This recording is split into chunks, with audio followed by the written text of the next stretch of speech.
So what you're looking at there is the new IQ Bowsight, and you're seeing that when it is held and used correctly.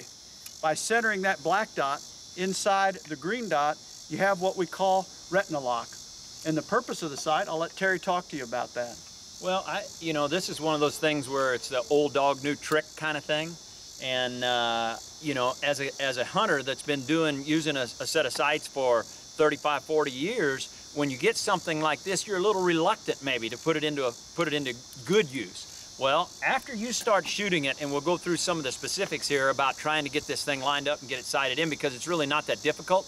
But I found myself, after shooting very, very repetitiously over and over and over, that all of a sudden, instead of looking at it and have to focus on it, now all of a sudden I see it out of my peripheral. So instantly you know you're shooting correctly. You know that you're not torquing, you know that you've got the correct anchor point, and that's really what it's all about. It's about not torquing your bow and having the correct anchor point, and that's what this truly does for you. So yeah, you can teach an old dog new tricks. Now we'll talk a little bit about how you get it sighted in. So you install the sight on your bow, and the best thing to do is come to full draw 8, 10, 12 times, get that accurate anchor, get the anchor correct and where it's comfortable to you. Consistent. Consistent I mean, anchor. It's important. Then look through, and if you can't see the green, you're going to be able to look around and decide whether it needs to go right, left, up, or down.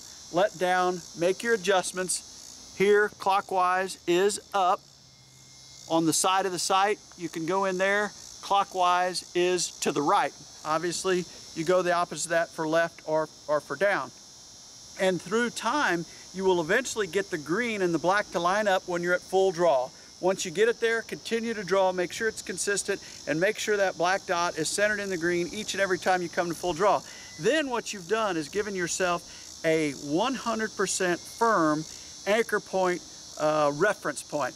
You'll also know that if you're torquing the bow, because if you're at full draw and you have a grip and you torque it just a little bit, there's no way that that green and black can line up. So, is this going to be used on a 10-yard shot on a doe in a green field? Probably not, because you're going to be consistent enough to make that shot. However, what I've noticed when I'm practicing, I'll come to full draw, and if I'm at 40, 50, 60 yards on the range, the first thing I do out of my peripheral is glance. And if that black and green's there, I know that my form is perfect, and I know that I'm ready to try that shot. It really is a better mousetrap. And what happens is, after you shoot repetitively over and over and over again, it's about muscle memory. And everybody knows that as an archer, the more you shoot, obviously then in the heated situation, in the heat of the moment, your muscle memory kind of takes over. Well, it's the same exact principle with the IQ sight.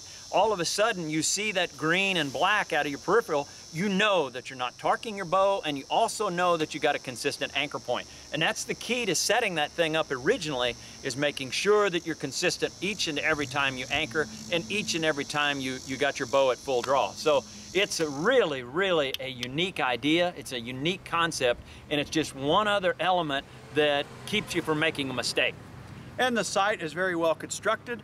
The windage and elevation is very easy to adjust, much like a lot of the different sights on the market, but the real key is having that Retina Lock. It is a better mousetrap, and if you get it and shoot it, I think you're going to see why we're saying that. Wonderful product from IQ Bowsights.